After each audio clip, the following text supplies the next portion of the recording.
एक मुलाकात ऐसी शख्सियतों के साथ जिन्होंने दिया है अपने जीवन को एक नया मुकाम। रूबरू कराएंगे ऐसी कुछ हस्तियों के साथ एक खास शख्सियत के साथ मुलाकात जयदेव पटेल के साथ नंबर 1 इंडिया न्यूज पर। नमस्कार व्यूअर्स, मैं जयदेव पटेल और आप देख रहे हैं नंबर 1 इंडिया न्यूज। आपका एक बार फिर स्वागत है एक खास शख्सियत के साथ मुलाकात प्रोग्राम में।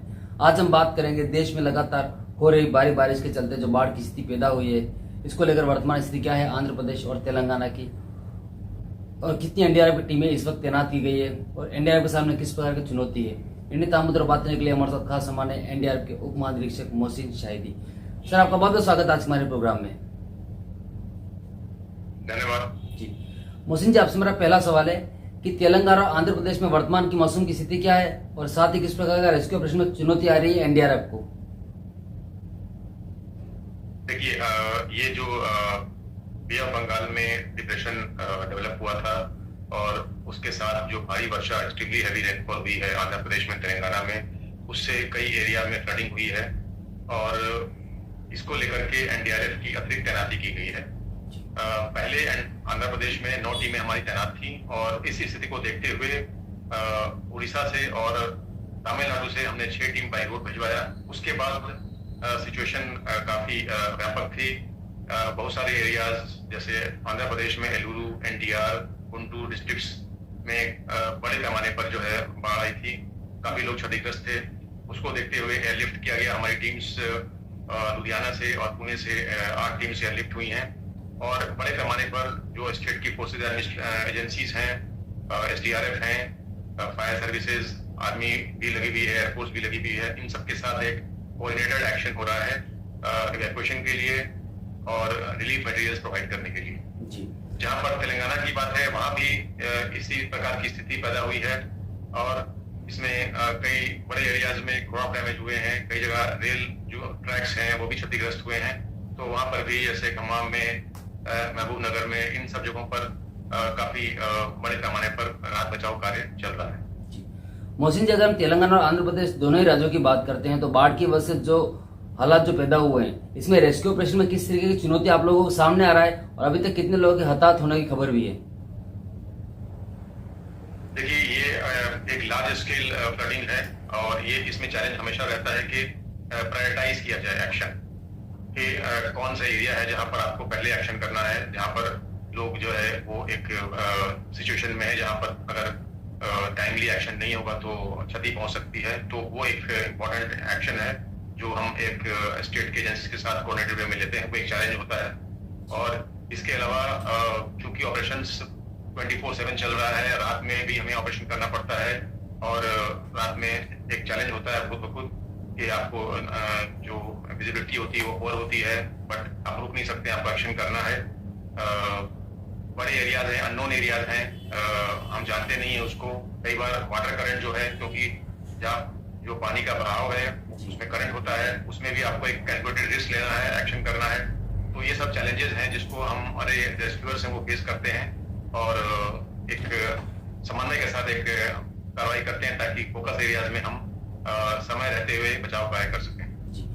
मोहसिन जी, दोनों ही राज्यों में इस समय कितने लोगों के हताहत होने की खबर है, कितने लोग मिसिंग है, कितने लोगों को रेस्क्यू किया जा चुका है एनडीआरएफ के द्वारा। देखिए, तकरीबन आंध्र प्रदेश में 5000 से ज्यादा लोगों को इवैक्यूएट किया गया है। जो मुश्किल एरियाज थे वहां से निकाल करके उनको सुरक्षित स्थानों पर पहुंचाया गया है। इसके अलावा स्टेट एजेंसी के साथ हम लोग जो रिलीफ मटेरियल्स है वो भी प्रोवाइड कर रहे हैं। एम अभी है, हमारा फोकस है कि जो डिफिकल्ट एरियाज हैं जहां पर लोग अभी भी फंसे हुए हैं और उनको एक सुरक्षित स्थान पर लाया जाना जरूरी है, वो कार्रवाई हो रही है।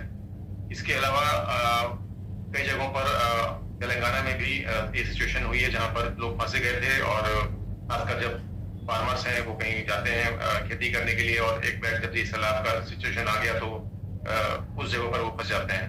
तो वो हमारा फोकस एरिया था, वहां पर हमने कार्रवाई की है और अभी वर्तमान में स्थिति सामान्य है, बेहतर है, क्योंकि कल से बारिश नहीं हुई है और आज जो मौसम का भी जो प्रेडिक्शन है वो और ऑरेंज अलर्ट से हट करके अभी येलो हो गया है। तो इसलिए स्थिति अच्छी है, बेहतर है। जो बारात से पानी छोड़ा जा रहा था बहुत बड़ी मात्रा में, जिसके वजह से कृष्णा रिवर का पानी जो है उसका स्तर ऊंचा हो गया था और निकास नहीं हो पा रहा था।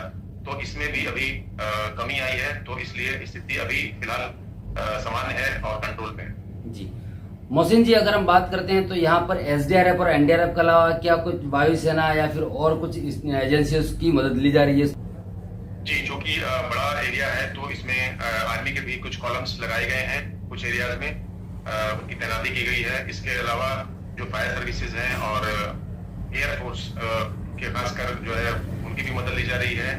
जो टीम्स हमारी एनडीआरएफ की एयरलिफ्ट हुई हैं उस पर देर रात बड़ी कार्रवाई की गई है एयरफोर्स द्वारा, आईडीएस द्वारा, और ये मूवमेंट किया गया है ओवरनाइट ताकि समय रहते ही टीम्स पहुंचे और एक्शन में आ जाए।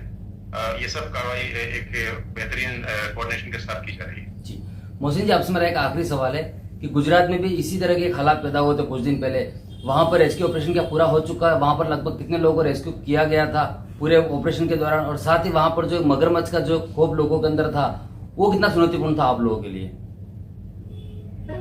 जी देखिए, गुजरात में अभी स्थिति सामान्य है। जैसा आपको पता है कि जो डीप डिप्रेशन था वो गुजरात से जब अरेबियन सागर में जब ये प्रवेश किया तो वो साइक्लोन का रूप उसने किया और उसके बाद अभी स्थिति सामान्य है। टीमें अभी भी तैनात है हमारी हैं और आज का जो यहाँ पर अलर्ट है, रेड अलर्ट है गुजरात के कुछ डिस्ट्रिक्ट्स के लिए, तो एक्सपेक्टेड है कि रेनफॉल हो सकती है। इसके लिए जो है एक अलर्ट मोड में हमारी टीम्स को किया गया है कि अगर कहीं भी अभी जरूरत पड़ेगी तो टीम्स फौरन एक्शन में रहेंगी।